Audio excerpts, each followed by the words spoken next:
here at the Uganda Manufacturers Association. Now, for those of you who do not know UMA actually started way back in the 1960s. And then it was mainly situated in Jinja because that's where the industrial hub was. However, during the turmoil period, it dwindled down, nearly disappearing until it was revived around 1988 by the then Dr. James Mulwana and his counterparts of the Madivani Giant and others. So we have been around for some time. And UMA is the organization, you can call it the apex organization, which brings together manufacturers. So we strive to be the premier business membership association in East and Central Africa. Why? Only then can we go industries in our region.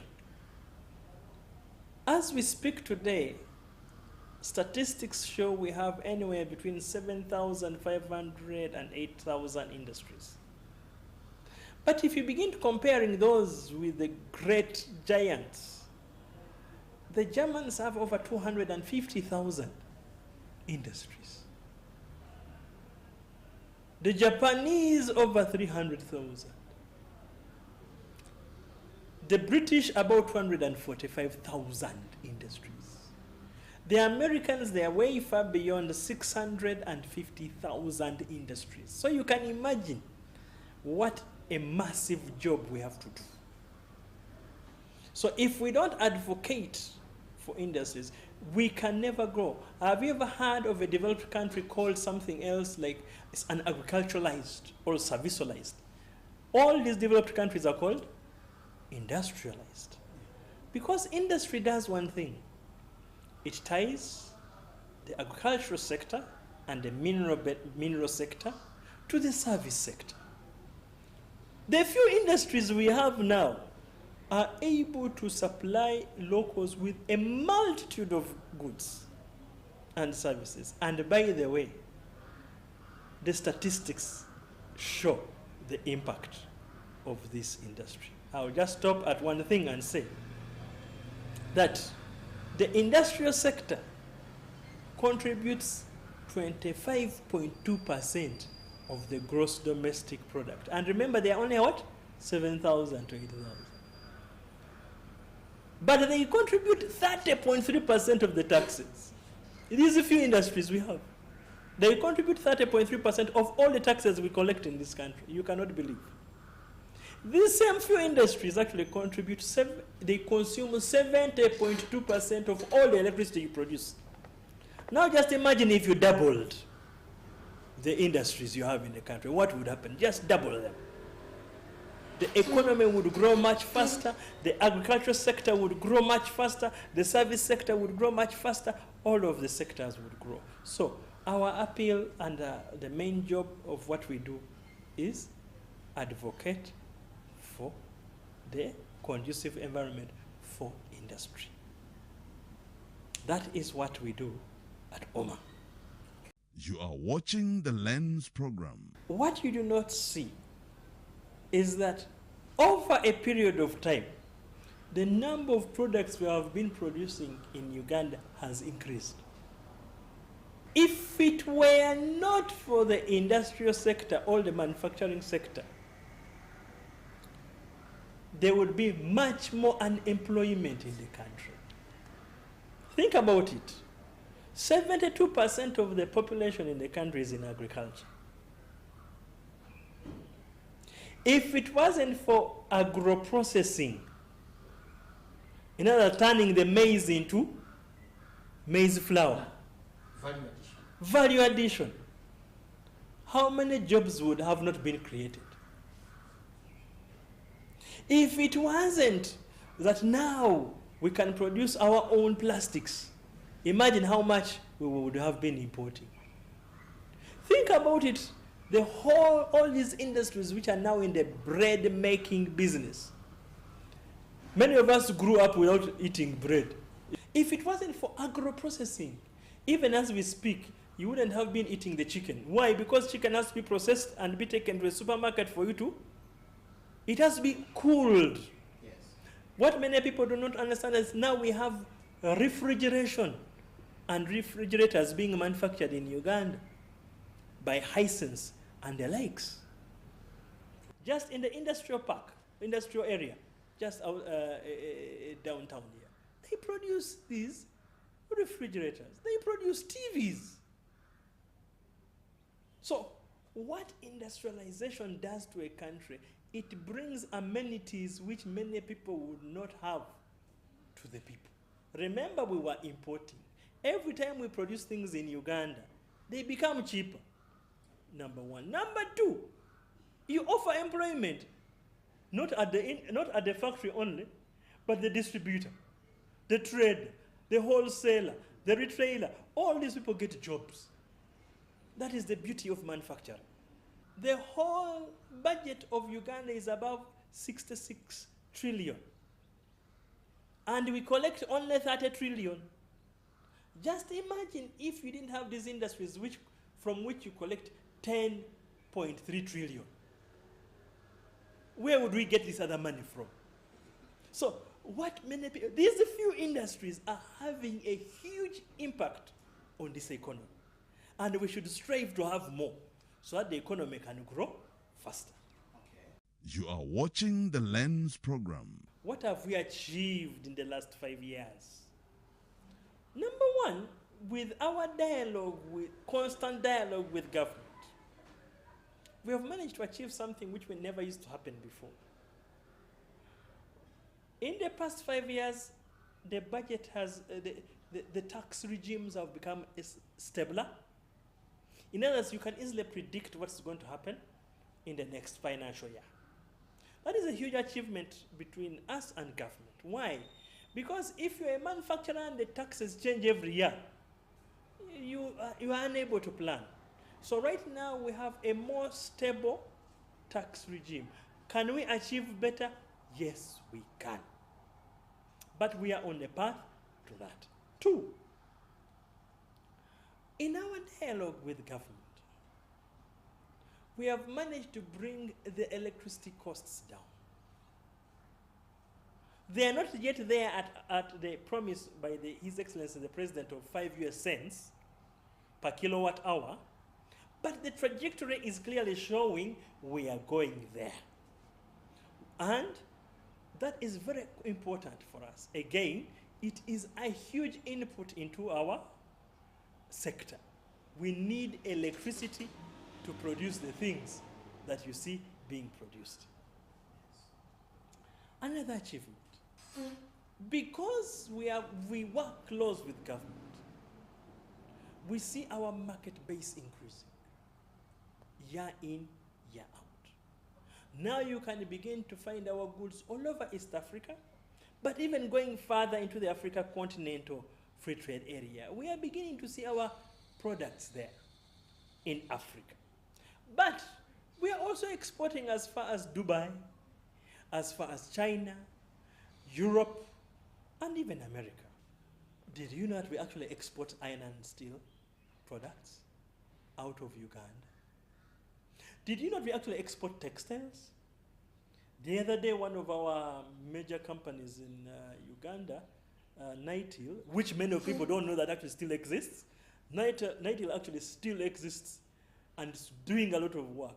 And we exported the other day. You saw that we had a whole consignment of army clothing going to Gabon from Uganda. The plane which took that. That is our own factory doing that. Did you know that we actually export even simple things like drinks to our Congolese counterparts? You are watching the Lens program. Stay tuned. Step into a world of excellence, comfort, and pride with Royal Foam Furniture, crafted to perfection right here in Uganda. We bring you state-of-the-art living room furniture and bedding products at affordable prices. our wide variety of mattresses include orthopedic, pillow top, spring mattresses suitable for institutions like hotels, and many others for home comfort. With every piece telling a story of royal excellence, our products are built with the highest quality materials made to last. Experience royalty with Royal Foam Furniture, proudly made in Uganda, so buy Uganda and build Uganda. Visit our showrooms at Ginger Road, Chambogo Junction, Bukoto Chisasi Road, and on Victoria Mall, Entebbe, on the first floor. Welcome back from the break. This is the Lens Program. I am called Gilbert Chibetio. I work as the research and policy analyst with Uganda Manufacturers Association.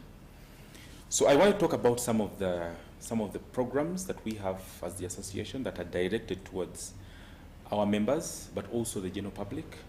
And these are mainly concerned with the major issues that manufacturers face, ranging from taxation to electricity to market access.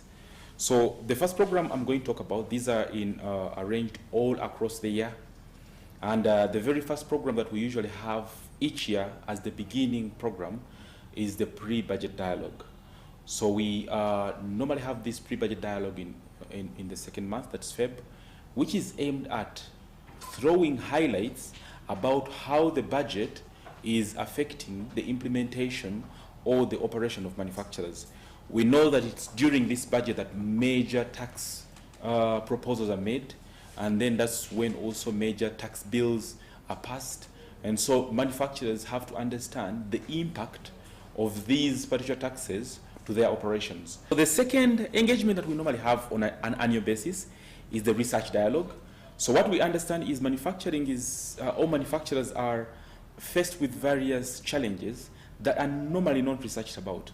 So we thought this as UMA as a key engagement area where we don't want to have the academia research on issues that are not pertinent to the growth sector, which is manufacturing.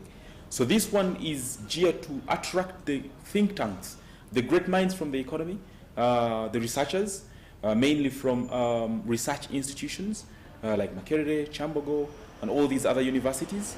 And then think tanks and centers like EPRC, the MOOBS Economic Forum, will also gather in one room to discuss the research agenda. And this research agenda is premised on the main key challenges in manufacturing. The next one I want to talk about is the electricity dialogue. Now, over the years, we've had one big issue and two big issues. That is reliability and cost. So we know that we have big consumers of electricity. That is, the manufacturing sector consumes over 70% of the produced electricity in the economy. So meaning accessibility, reliability, and cost are major components. So our electricity dialogue tries to discuss this. So we try to discuss one thing that we've been pushing over the years. That's the 5 US cents for the big manufacturers and also across the manufacturing spectrum, but also push for investment within the infrastructure, the network. Then the other major key event that we have is the standards dialogue. Now, one thing we've been experiencing, all our manufacturers, is the fact that we have counterfeit products that are coming all the way from China and they're being sold within the EAC. So the standards dialogue is supposed to address issues of access to the standards, implementation and operationalization of standards, but also elimination of counterfeit products within the Ugandan market, but also across the region. The other engagement that we picked up last year is the green industry agenda. And one thing that at UMA we saw is, let us develop a program that helps develop the capacity of manufacturers to ensure that the areas of pollution are seen, and then the products that are being targeted, for example, Kavera, also harnessed to ensure that we move forward with the global agenda, and we also move forward with ensuring that the manufacturing sector is sustainable. Now, the green agenda is premised on 6 pillars, which span from environmental conservation to energy transition, to waste management, to self-regulation, to green research, to capacity building for green environment, so that manufacturers do transform their manufacturing activities. Now, this 10-year program will be giving an update each June to show how are we implementing these activities. UMA, starting the month of March, we have regional tax clinics, and these are regional in nature because we tend to target our manufacturers in these regions. So we're going to start with the eastern region. We'll have that in Jinja.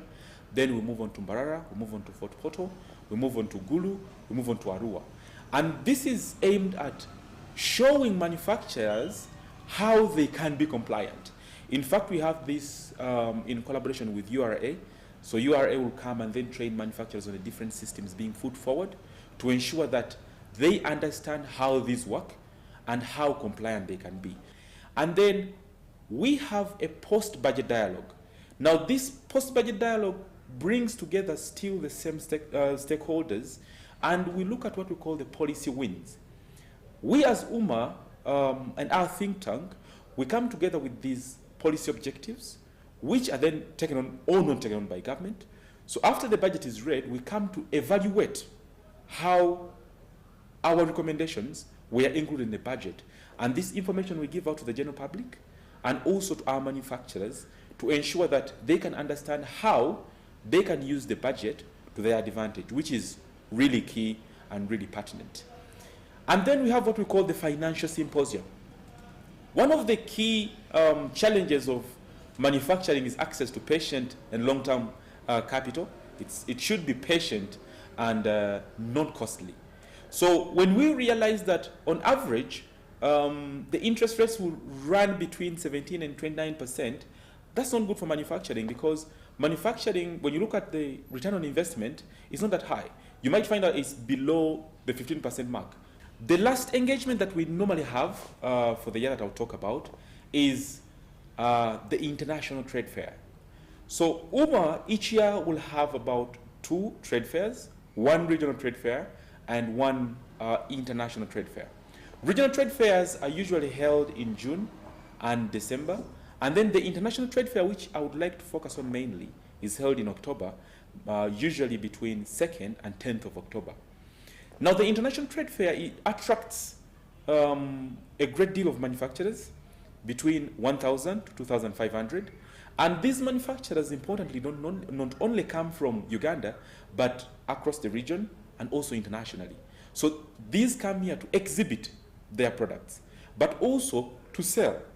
Now, the trade fair attracts between 100,000 to 220,000 shopgoers who come here for 2 main things. That is, business-to-business engagements and also purchase of products. So one thing that we have been advocating for our manufacturers that engage in trade fair is discount sales, which always happen. When you come and buy a product from the trade fair, it is at a lower price, or it is at a factory price as compared to buying this product from retailers or from the shops. You are watching the Lens program. Where do you think most of the small-scale industries get their skills from? Most of the people in the small-scale sector began by working in these big industries and getting the skill and saying, by the way, now that I'm able to do this, I can start my small industry somewhere. So the big, allow me to say, the big boys are the ones who train the small boys.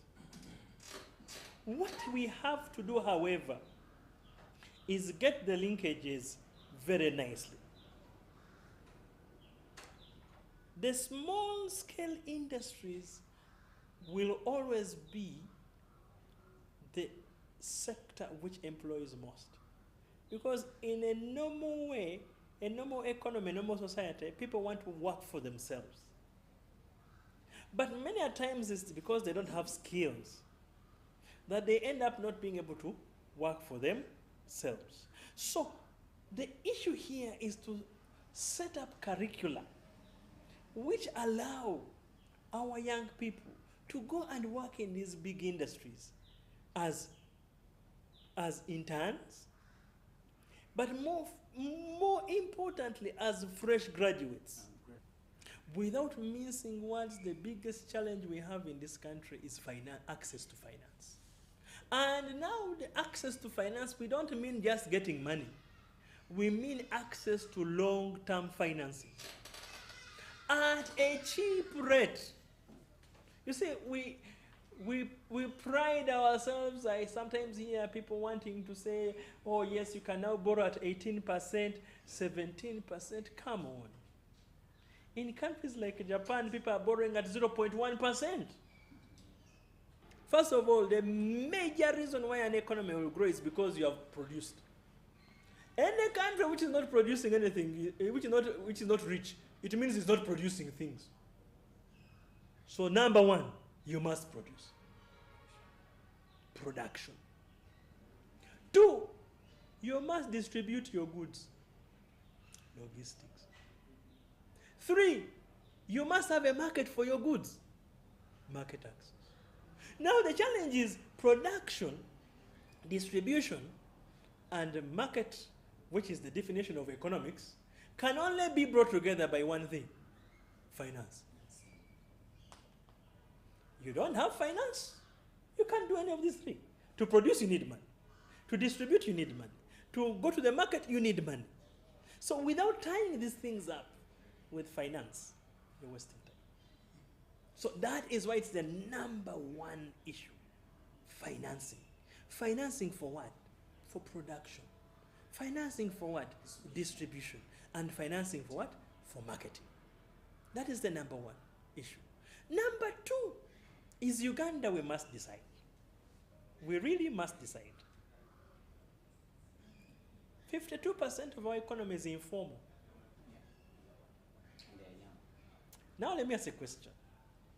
If I set up an industry, small as it may be, in the corner of my garage, and I register it, and I produce bread, my neighbor, who is also producing in a corner of his garage, is not registered, and we go to the same market, who will survive? The informal one. So what I'm asking us in Uganda to do is we should decouple formalization from taxation. Because in Uganda, formalization is synonymous to taxation.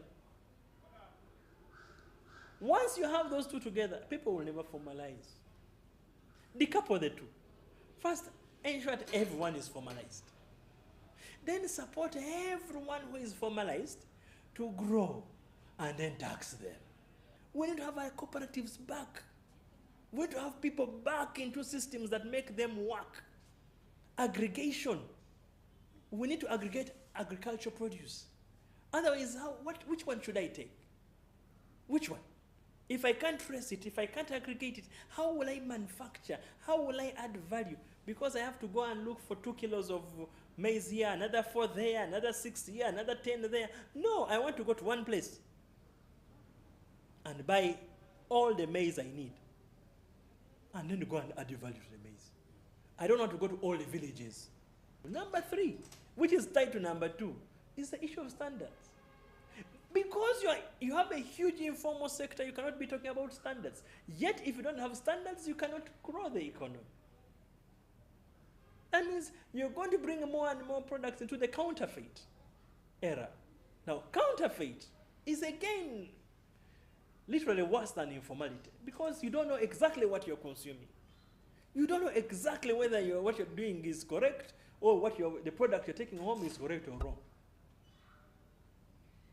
America will tell you we need 1 million t-shirts every 2 weeks. What do you do as a country? You must aggregate. Call all these manufacturers. Say, we need this type of t-shirt, and we need 1 million of them every week. How many can you give us? So many. How many can you give us? So many. Then we create an aggregation company, which then exports to the United States. That is how you can put your Ugandan t-shirts in Walmart, in Aldi in Europe, in Tesco. But you can't, all of us cannot be fighting because they need millions. And each of your small companies cannot do that. So we need to aggregate for export. We can make much, much more. Please go out and show the whole world what we are able to do and let us see how we can grow this economy even much faster. Thank you very much. The Lens program was proudly brought to you by Atlas Industries Uganda Limited. Step into a world of excellence, comfort and pride with Royal Foam Furniture, crafted to perfection right here in Uganda. We bring you state-of-the-art living room furniture and bedding products at affordable prices. Our wide variety of mattresses include orthopedic, pillow top, spring mattresses suitable for institutions like hotels, and many others for home comfort.